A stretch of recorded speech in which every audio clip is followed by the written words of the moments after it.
everybody. Welcome to week 13. I can't believe it. So I'm currently in Scranton, the last leg of my vacation travels. So you're getting to see me in my downstairs glasses, my travel glasses. It must be very exciting for all of you. All right, so let's look over we'll do this first. Okay, so this is what the deal is for module 13. It's pretty easy. You've all known about it for a while. You should have spoken to your partner. And the assignment for this week is to look at two different library systems. And you can either look at it as if you are you're trying to upgrade your OPAC, your online public access catalog, or as if your administration is trying to get you to change your OPAC and you don't want to. It's a forced change and you're like, no, this is why my OPAC is so good. You can choose whichever format you want to do for your presentation, because so many people have Follett. It turns out that Follett is one of the the formats that everybody's looking at, and it's the gold standard. I mean, it's very it does a lot, but it's also quite expensive, so you never know, you might find something that you think, I love my old ragtag Koha. So anyway, whatever, there's no right answer here. It's just a way of sort of creatively featuring different library systems, which you should have gotten from that was the Capterra site, which forced me to pretend like I'm a human, forced me to prove that I'm a human to get in there. But there are a lot of different automation softwares in here. So hopefully you've already had a chance to meet up with your partner, whoever has Follett. Hopefully Zoom is super handy for sharing your screen. If you want to just give your partner a run through that and then look at the other one and, break it up however you like to put it together. And that's really it, other than your blog, which you can also, you can just, give me the highlights of your interview if you want to do that in your blog, and you can both post the same blog. This is our big group project week. And so I hope you're enjoying it. And then you're going to go to the OPAC feedback form, which looks like this. And it looks like Beth and Eva have already done theirs, and it's pretty great. Do you want a sneak preview? You can all get in there, but it looks really nice. Boy, Canva and a good work ethic really does the trick, but it's really lovely, you guys. Don't get nervous, everybody else. You can use whatever format you want. You can do it in a document if that's what works for you. But there is a lot to be said for the bells and whistles. I remember using a Prezi once. Now, this was about probably 10 years ago.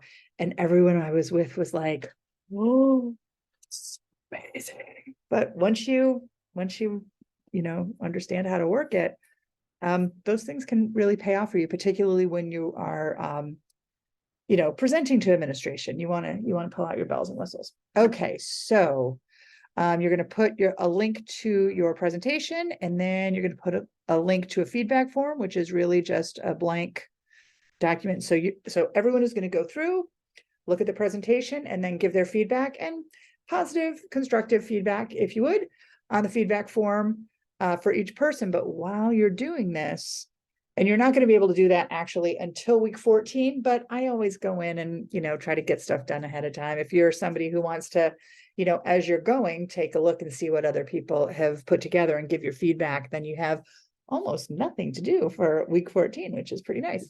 But be looking and thinking which one speaks to you, which one do you think is really going to get the job done. So, but again, looking ahead for week 13, where have I put my information? Nope. There we go. Okay, so you're going to watch this video, already doing it. Take part in your OPAC interview. You're going to investigate the second OPAC and post it in the assignment. Post it in the assignment tool individually, and just put who you are working with in the comments, but also put it on the feedback page and post it there. And then the discussion boards, there's already some discussion starting, which is excellent. Ooh, and I love it that people are posting a link to their catalog. That's really handy. If you have an OPAC that you're working with, if you post a link, because even though a lot of people are using the same tools, it's interesting to look at the different formats. So if you don't mind doing that, that would be great. Oh, I put it here. I was like, people are doing that independently of me, but hey, it's a great idea. All right. And then the blog. So that's really it. And then I looked ahead to next week.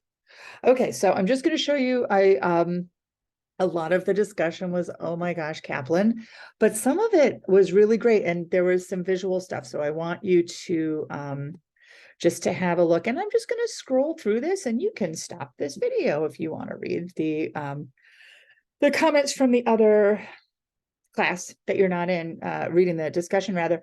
But there was some really nice visual stuff about genreifying in this class, and showing it in the OPAC here, the color key. Then, well, you can't really look at that slide share, but you could type it in if you wanted, if you were so compelled. And then I thought there were some more.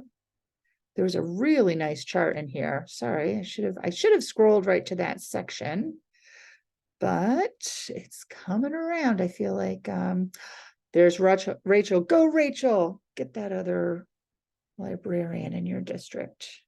Here we go.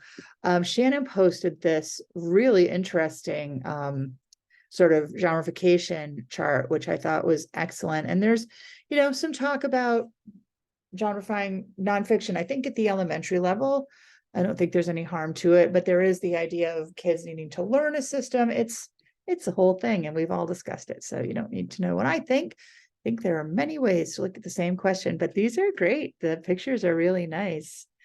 And it just, it sort of brings into focus for people. Well, for me, I'm not in an elementary or middle school library, so it was super informative for me. And I think that's it for the visuals in here.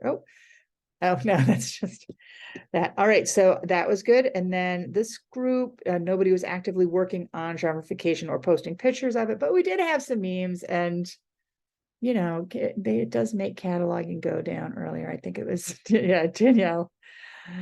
Oh, Danielle, I'm so sorry. I like rainbows too. All right, and then this was my favorite.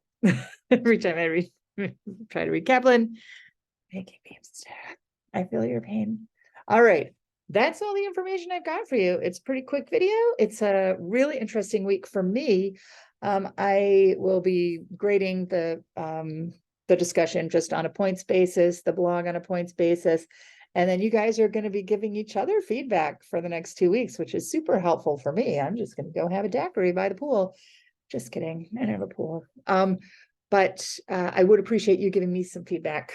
But that's module 14. We'll worry about that next week. All right. I hope that those of you who are doing